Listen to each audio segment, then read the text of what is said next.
Good morning, everyone. Welcome to this event on Solar to Power Africa, building partnerships that deliver results. I welcome you all to this event, those who brave to be here in person, but also thousands who are joining us virtually. A warm welcome this morning. Colleagues, as you know, 570 million people in sub-Saharan Africa still lack access to electricity. While we enjoy the marvels of technology, we can't live without Wi-Fi and IT for even a second.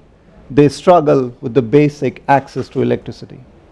So this is an enormous challenge which we have to collectively handle and work even faster to deliver energy access to our brothers and sisters in Africa. But also, more importantly, globally, there are pockets of energy access challenges in Africa and others in Asia, even in LAC, in SIDS and island countries. This event brings together the partnership of International Solar Alliance with the World Bank, European Union, and Government of Denmark. The way we're going to run this session this morning is we would have welcome remarks and setting the strategic context by His Excellency Dr. Ajay Mathur, who is Director General of International Solar Alliance, followed by a video address by Energy Commissioner Madam Kadri Simpson. Then we have assembled a fantastic panel who will bring insights from the ground, policymakers who are making strides in pushing energy access in their countries, perspective from Multilateral Development Bank and from private sector, and we will hear at the end from a MDB, which is again leading the charge for enhancing energy access in Africa. With those opening scene-setting remarks, let me invite His Excellency Dr. Ajay Mathur to welcome you all more formally and set a strategic context this morning for the challenge we are up against, but also the hope which International Solar Alliance and its partnerships bring to the table. Dr. Mathur, please. Thank you very much, Jagjit. It's such a pleasure to be here, and I join Jagjit in welcoming you all who are here in person or have joined us on the net. We are discussing today how do we create the partnerships that enable adequate and affordable electricity, and in particular solar electricity, in all of Africa. We do understand that this is a region of the world where there is huge deficit as far as electricity supply is concerned. It's an area that has been underserved. Estimates suggest that by 2040, the amount of electricity that is needed would at least double, if not more. It is our job to help support this transition to adequate and affordable electricity supply for all. As we move ahead, it becomes important that we keep in mind the goal that the African leaders set for themselves, the Africa 2063 agenda, the Africa we want, where meeting this electricity supply is a central tenet of development goals in the African continent.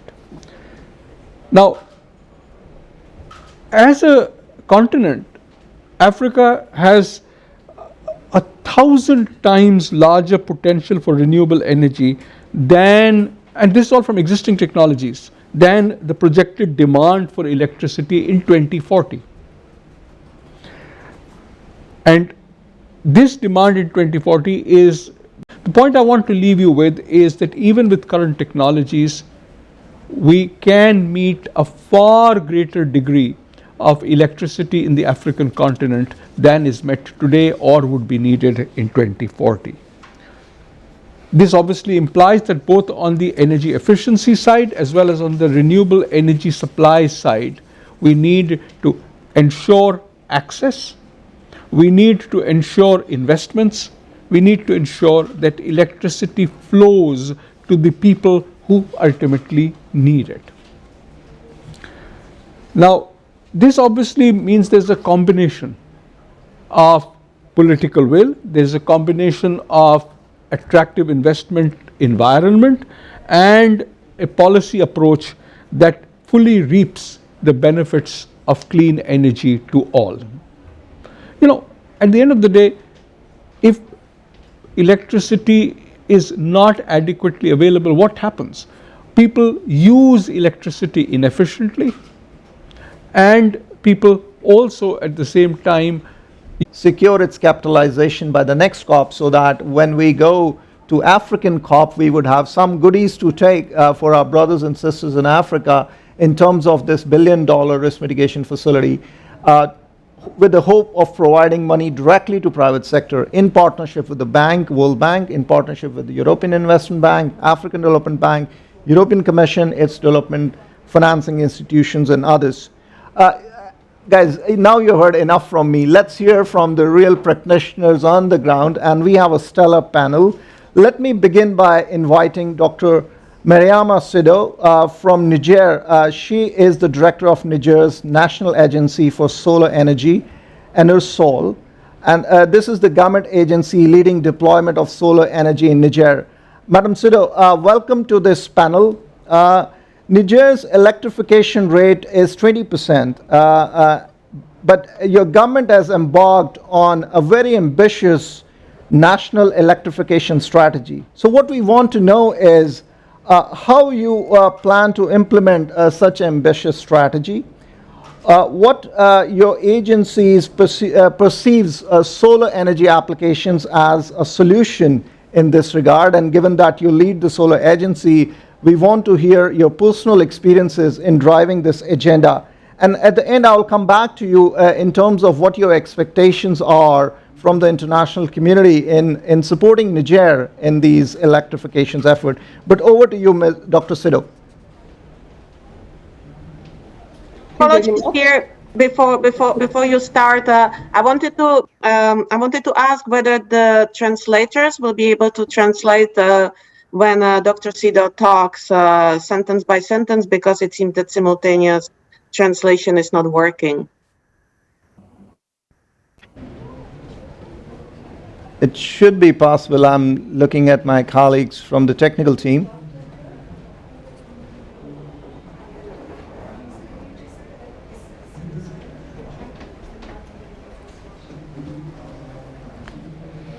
In that case, okay. Maybe could we go with the speaker that speaks English while we are fixing the translation, so that people can understand, because Dr. Sido will be speaking in French. Shall we go to the next speaker, or? Okay. Shall we? I'm looking. Okay, you're doing Ma'am Sido now? Okay. I think we have the required support from our technical team. Please go ahead, Madam Sido. and request her to speak sentence by sentence. Yeah, please. Dr. Sido.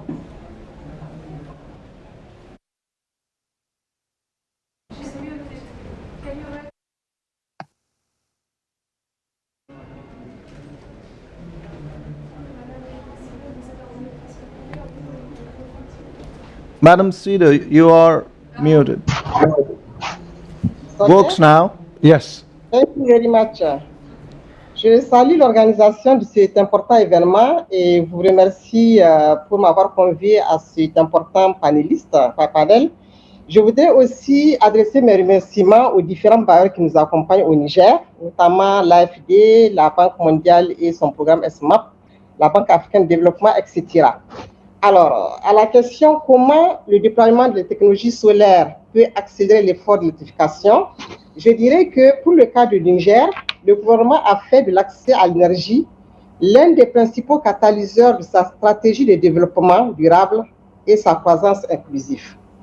Comme vous venez de le souligner, le taux d'accès à l'électricité au Niger est d'environ 20%, donc assez faible par rapport à la moyenne régionale et internationale. Et cela constitue bien sûr un frein majeur à la mise en œuvre de la stratégie de développement. Ce qui fait que pour relever ce défi, la volonté politique a été de changer d'approche en adoptant en octobre 2018 un ambitieux à la question quel déploiement de technologies solaires pour quel effort d'électrification. Je dirais que Le Niger, comme vous le savez pour certains, est un pays qui est très vaste avec une superficie de 1 267 000 km², donc avec de fortes disparités en termes de densité de population, avec donc cette population qui est à 83% rurale, donc un énorme défi, et un niveau de pauvreté qui est assez inacceptable. Dans ce contexte et sur la base d'une analyse géospatiale, donc la stratégie nationale a conclu à la nécessité de promouvoir un mix de technologies constitué de l'extension du réseau national, de mini-réseaux et de systèmes solaires individuels. Tout ceci continue de se faire de façon concomitante pour répondre à l'ambition d'un taux d'accès à l'électricité de 80%, très ambitieux quand même, à l'horizon 2035, comme le prévoit la stratégie du gouvernement. Dans ce schéma, vous convenez avec moi que les technologies solaires, de par leur aspect modulaire, car on peut faire du méga, on peut faire du micro, on peut faire du mini, de par leur diversité d'applications, parce que le solaire, en fait, a une application transversale, de par la baisse des coûts de technologie, font que le Niger fait des technologies solaires un tremplin sur lequel il s'appuie pour accélérer son effort d'électrification. Et pour accompagner ce déploiement prévu par la SNAE, qui est la stratégie nationale, nous avons plusieurs projets en cours et en perspective. Des projets connectés réseau avec des grandes centrales, par exemple 13 mégas au nord, dans la région d'Agadez, des projets de 30 mégas, par exemple, financés par l'AFD de l'Union européenne, donc au niveau de la région du Niamey, un projet de 100 mégas à travers le programme Scaling Solar, et bien d'autres perspectives, dont par exemple le parc régional de 150 mégas prévu dans la région du Zabouri. Donc, en marge de ces différents programmes de grandes centrales, nous avons aussi des programmes hors réseau. Ces programmes hors réseau sont soutenus par exemple par des projets, dont un projet phare qui est le projet ESMAP, financé par la Banque mondiale, qui a pour objectif de développer le marché solaire des kits avec, en mettant en place donc des mini-grids pour les régions fortement densité, en hybridant des groupes existants dans certaines localités, mais aussi par des kits solaires. Et donc, en clair, le Niger compte fortement sur les technologies solaires pour accélérer son effort d'électrification. Donc, je vous remercie par rapport à cette première question. Je ne sais pas si on m'a posé la question relative aux barrières rencontrées, ou bien si c'est en seconde étape. Thank you very much, Dr. Sido, for your clear remarks and the hope you have for solar technologies to help in both mini-grids and off-grid solutions. Colleagues, we need to catch up on time a bit, so I'm going to go through our panelists a bit quickly and then come back to each panel members for a second round. With that, let me invite Dr. Dimitrios, my senior colleague from the World Bank.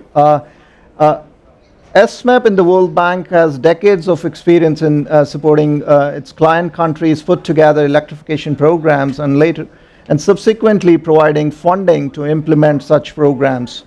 Let me invite Dimitrios to offer his insights in how he sees solar technologies available and now with the business model and the experiences we have, how such intervention could help accelerate the electrification efforts in the countries, in their client countries. Over to you, Dimitrios. Thank you very much, Ajit, for the introduction and for the opportunity to participate in this event, co-hosted with the European Union, Denmark, and the International Solar Alliance. Our partnership with ESMAP donors, including the European Commission and Denmark, and with the International Solar Alliance, is key for implementing our programs across the world, and it's a pleasure to be here. And with Dr. Sido for Niger, and I hope that we'll hear from Ms. Kalisa for Rwanda as well. We had the privilege to work with both governments, and in those two countries we developed transformative, ambitious, and innovative national energy access programs. These programs represent a significant step outside the usual comfort zone of energy programs. And let me explain what I mean by outside the comfort zone. The challenges we face in Africa are mainly three. There's a low population density and fragility in many areas, and that means that infrastructure is very costly to develop. We have high poverty rates still. That means that very few people can afford to pay a full price for electricity supply. There's a lack of public resources, and financially vulnerable utilities have a slow progress. In addition, policy, regulatory, and market uncertainty hinders the ability of the private sector to come in and invest and provide services. So to tackle these challenges, business as usual is not going to work or make it. So we have to step outside of the usual comfort zone. And how do we do that? We think that by creating policy and market frameworks that are attractive to the private sector is an important solution. We have to build and maintain strong political commitment and thinking clearly about what customers really want and how they can afford. And the innovation and leveraging of new technologies opens new ways of electrifying. There are technologies today that we did not have available almost even 10 years ago. And this can help governments speed up the electrification process, make it more cost effective, and reach even more people. I'll give you quickly 4 examples of transformative innovation that we've been using in the World Bank. The first one is how we plan for electrification. We're using satellite imagery and smart algorithms, and that helps us develop national least cost electrification plans at a fraction of the cost and time of traditional methods. Rwanda was the first country to leverage geospatial electrification planning and is now one of the fastest electrifying countries in the last decade. This technology also allows for much better targeting. For example, targeting regions where we have the best productive use potential, or identify quickly where the healthcare facilities and the schools are, and where people are displaced in their host communities, as mentioned by Dr. Siegel. So better targeting means also the opportunity to make electrification efforts inclusive by focusing on the poorest households, which are also the most likely to be impacted by climate change events. A second example of the technological revolutions has been, of course, in solar energy technologies, from the panels to battery storage and the appliances used through energy efficiency. When at least 40% of all new connections in Africa will need to be off-grid to achieve universal access by 2030, as we estimate through the global electrification platform developed by our program at ESMAP in the World Bank, we believe that reliable and affordable solar energy will be essential. The new generation of solar energy products means that it is possible to install at scale solar systems in an inclusive and equitable way, while at the same time significantly reducing the costs. For example, if the only available option was to expand national grids, we would need more than $600 billion to electrify the whole of Africa. In contrast, if we're using the optimized least cost scenario that integrates mini grids and off-grid technologies, the investment cost is reduced to less than $200 billion. So this is less than a third of the grid-only scenario. And in addition, much faster, because expanding the grid takes a long, long time. So with support from ESMAP, the World Bank is rapidly increasing its portfolio of mini-grid and off-grid investments. It has now surpassed $2 billion. A third example is the electrification of productive and social uses through off-grid solar systems. Off-grid solar traditionally has been seen as providing electricity and lighting to individual households. But new technologies mean that it can now go far beyond. For instance, healthcare facilities and schools benefit from off-grid solar. ESMAP is working on several innovative business models that link healthcare electrification to mini-grids in Nigeria and in Haiti. We're also working with our agriculture colleagues to drive the adoption of solar appliances and increase productivity among smallholder farms. And we have seen very good examples of that in Bangladesh and elsewhere in South Asia. So we're trying to see how we can transfer some of this experience from South Asia to Africa. Now, the fourth area, as highlighted by the European Investment Bank and the International Solar Alliance study, is technology advances in finance. For instance, pay-as-you-go for solar home systems. These new business models are radically changing the way customers pay for electricity. But to thrive, they need to be matched with innovative financing from the development community. We need to find new ways to mobilize private sector investments. And ESMAP is working on several innovations. This includes the Solar Renewables Risk Mitigation Initiative developed jointly with ISA, AFD, IRENA, and SC4All to de-risk investments in renewable energy. We are also exploring the feasibility of social impact bonds to finance off-grid solar expansion in low-income and fragile countries. And we just launched the End-User Subsidy Lab to help governments design targeted pro-poor electrification subsidies. Thank you very much, Jagjit. Looking forward to the conversation and a second round of questions. Thank you. Thank you very much, Dimitrios, for pushing us to go out of our comfort zones and, more importantly, breaking down this humongous problem into manageable small bit solutions.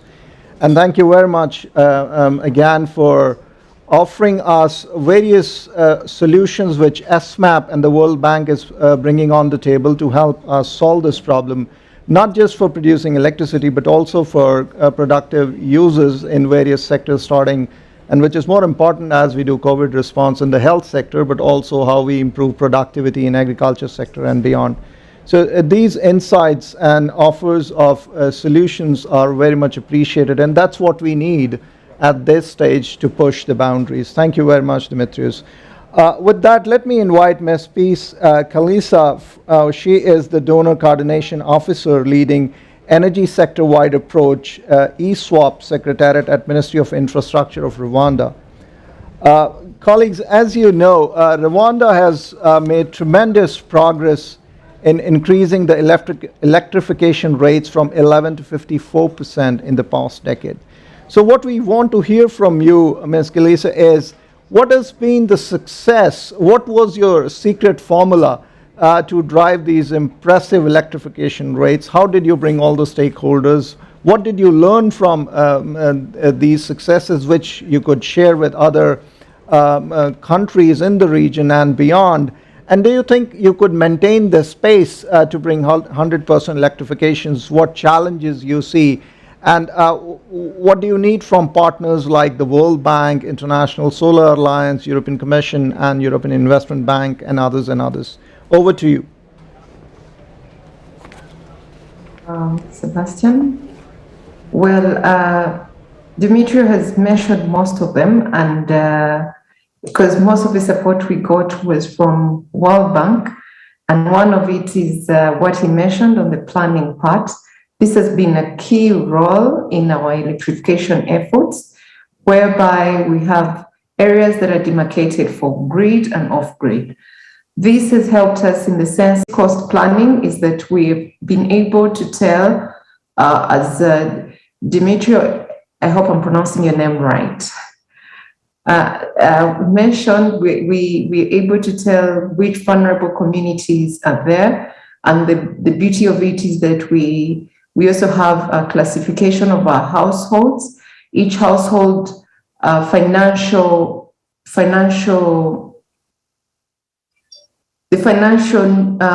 capability of each household is determined. So whatever interventions we are having, such as those that we have introduced recently through the support of loans and subsidies, is that households are able to get subsidized systems using solar home systems.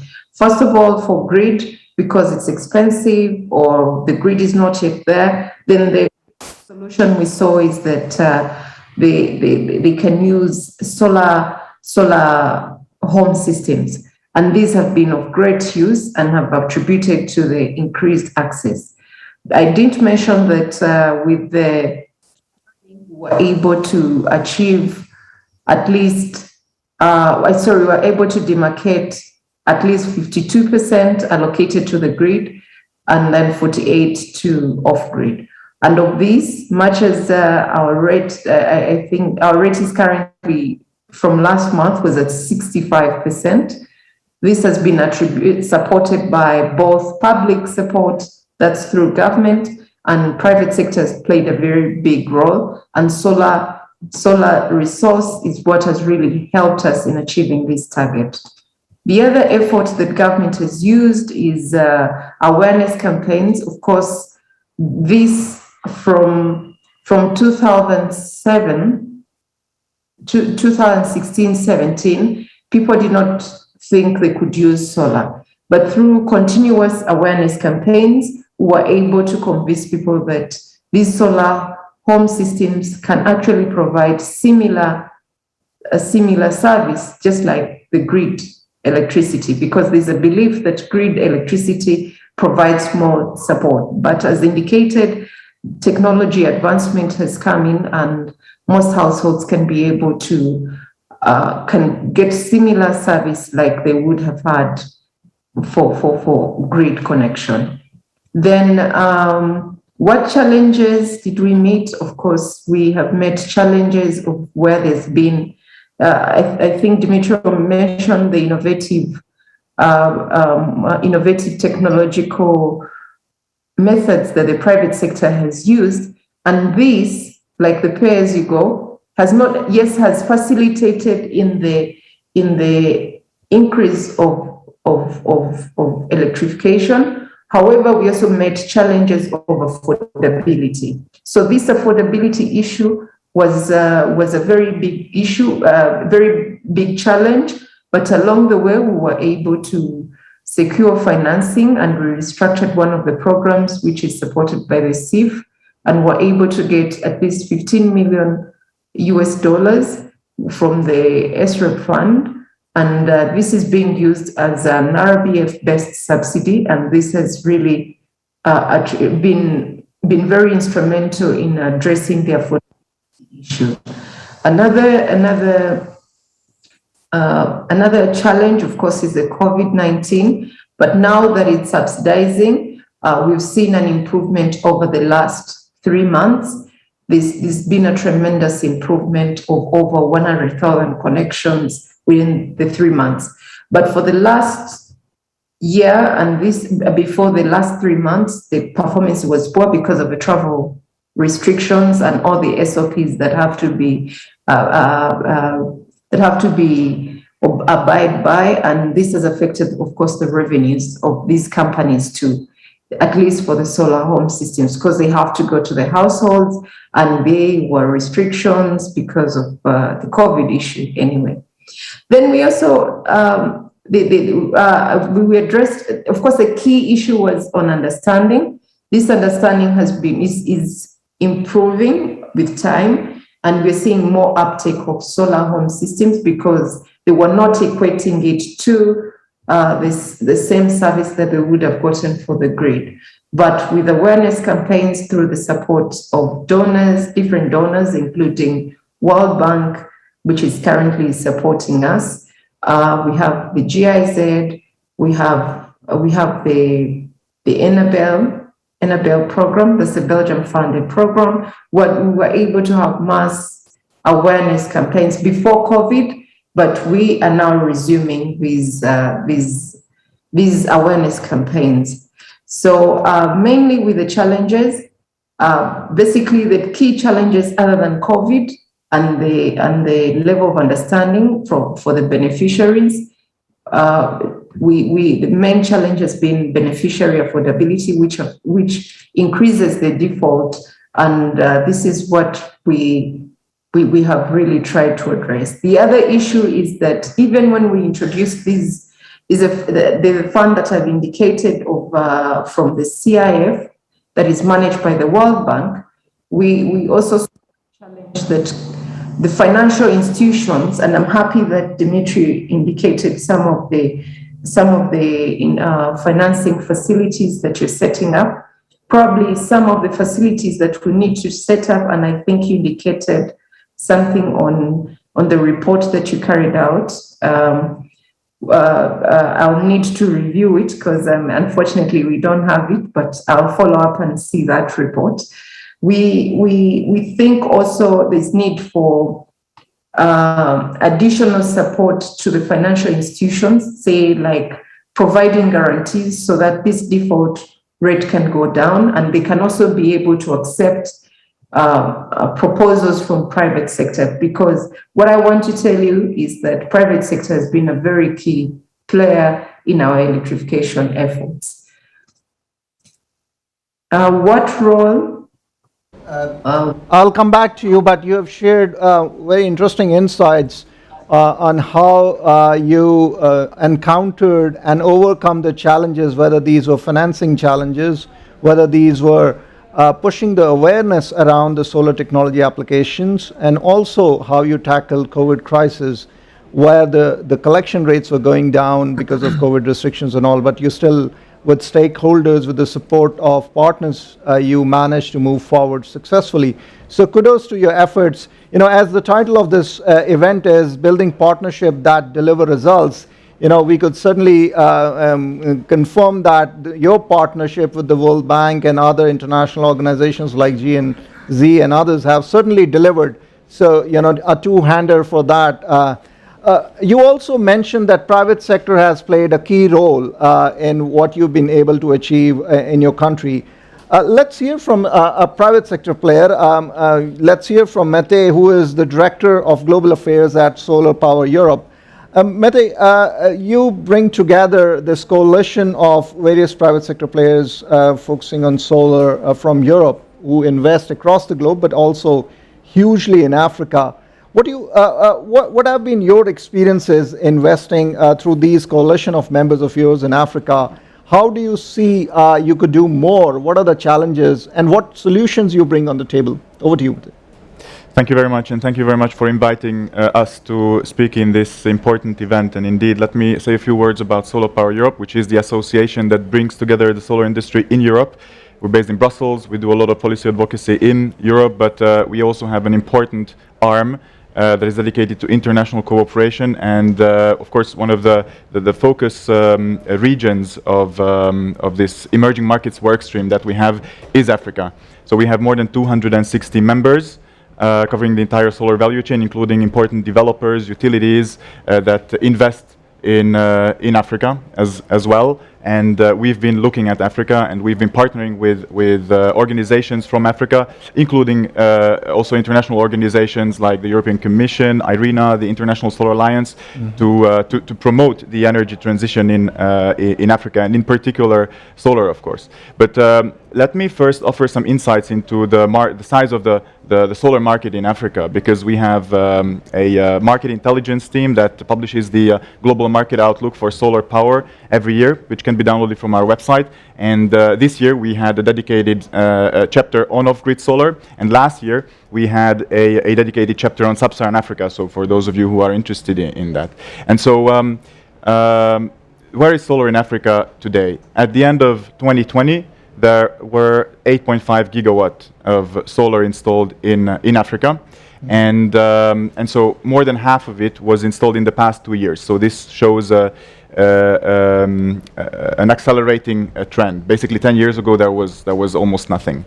And these 8.5 gigawatt include all market segments, so including large IPPs, CNI, microgrids, as well as solar home systems. First, in terms of capacity, the larger systems are responsible for the lion's share of the total installed capacity, whereas solar home systems are responsible for a smaller share. Of course, we know that solar home systems are very important when it comes to electrification and ensuring access to electricity. One more figure that I wanted to share with you is that out of the 2 gigawatt that was installed in 2020, about 0.5 gigawatts, so half a gigawatt, were off-grid installations. So that means that about 1/4, 1/5 of all the installations are off-grid, including, as said, CNI and microgrids. It's interesting to see this, that there is this 1-to-4 ratio as compared to the global numbers. Only 1%. Approximately only 1% of all installations are off-grid installations, and there are a lot of those off-grid installations outside of Africa, by the way, as well. Actually, most of them are not in Africa, but in Asia, in the Asia Pacific region.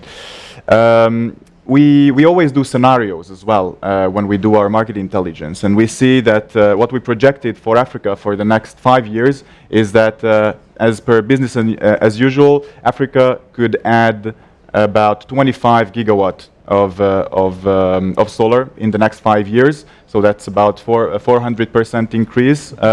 That's promising.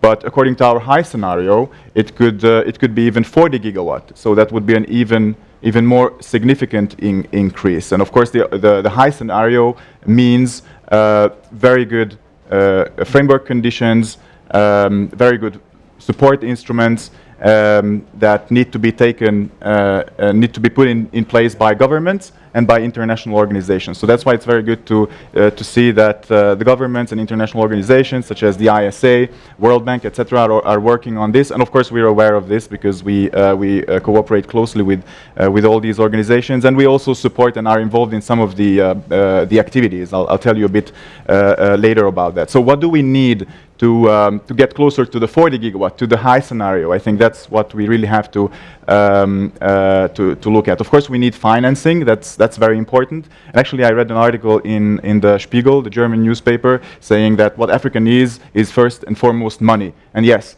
that's true. But I think that it's also very important to see how we are using that money. So money alone is not enough. That we have to make sure that the instruments that are channeling this money are channeling the money in the right way, that the money can be used effectively, and that the money can be used in the first place at all. So for example, when it comes to financing instruments, and this is one of the most important messages that we've been talking about when it comes to financing and supporting projects in emerging markets, including Africa, is that financing alone is not enough. Loan alone on its own is not enough. It has to be complemented by other measures, such as policy advice, trainings, capacity building, pipeline development, feasibility studies. So the industry needs instruments that accompany the project all along the project development cycle.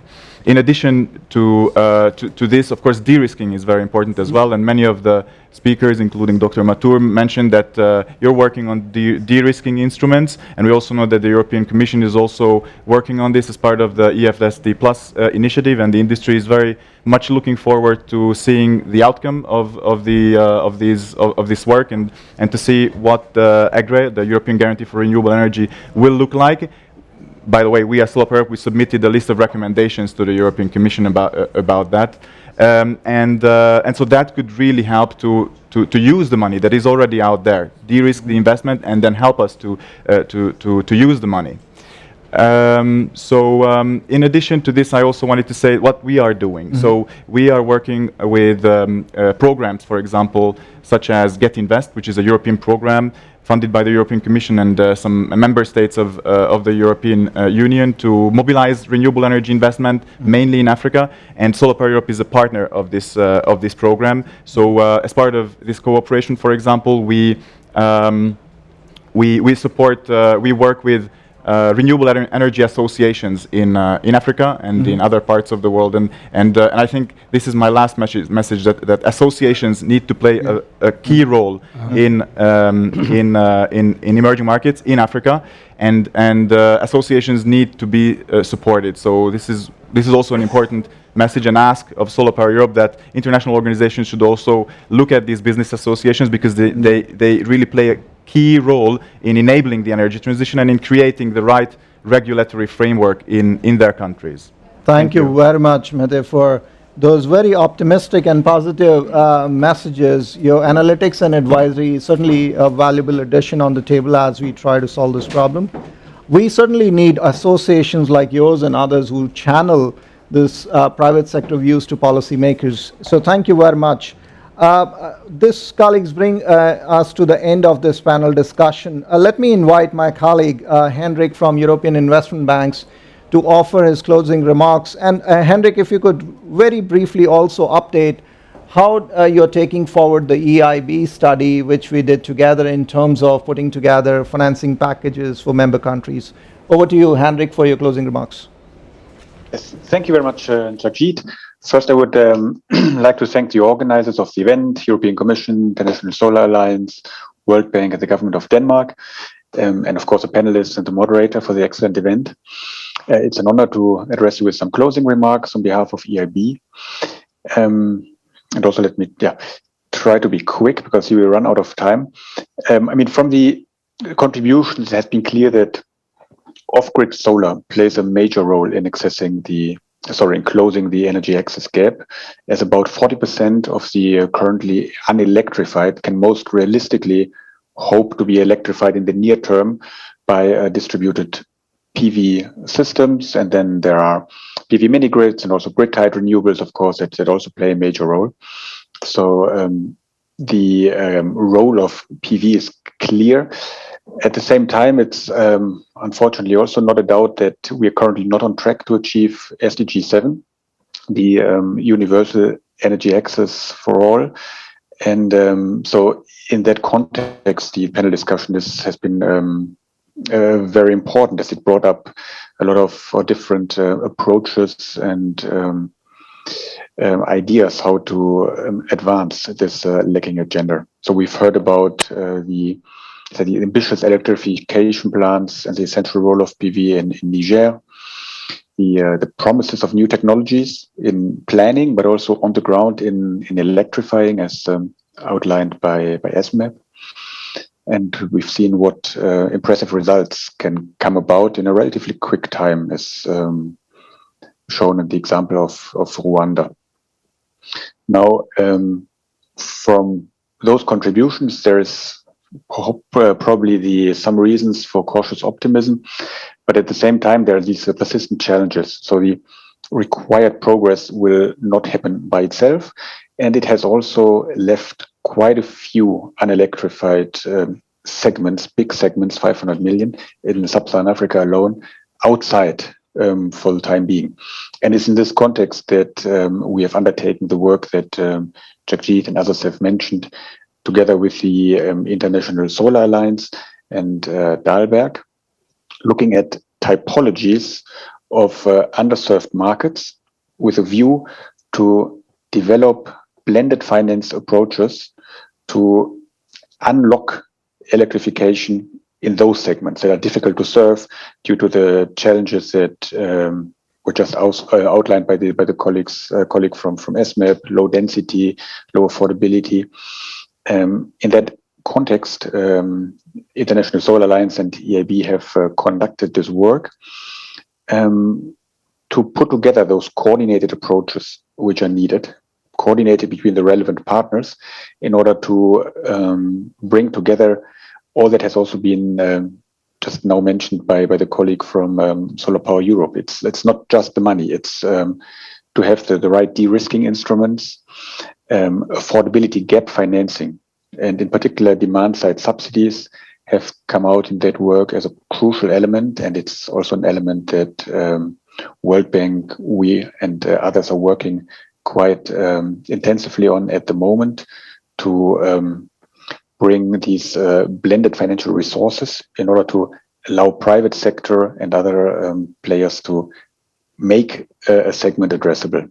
It includes de-risking elements, as was mentioned by Ms. Kalisa from Rwanda a moment ago, that this is a critical element, and to see how to de-risk investments, for example, for off-grid solar companies by covering part of the risks and allow MDB and also private financing to flow into these segments. So in brief, that has been the scope of the work we have been undertaking with International Solar Alliance. The next step now is to operationalize these approaches in the first markets. And thank you, Henrik, for summarizing the discussion very briefly but clearly, with a sense of direction of travel for these partnerships to deliver solid solutions on the ground to help member countries and to accelerate the pace of electrifications for the people who don't have electricity in sub-Saharan Africa and beyond. With that, let me thank you all very much, to the panelists and to Director General Dr. Ajay Mathur for staying with us throughout this discussion, and to hundreds and thousands of viewers who have joined us virtually. I must thank people who have helped us put this session together, my colleagues from the World Bank, International Solar Alliance, Commission, Government of Denmark and beyond. Without their help, this panel discussion and the event would not have been possible. And thanks to our wonderful technical team. Thank you very much.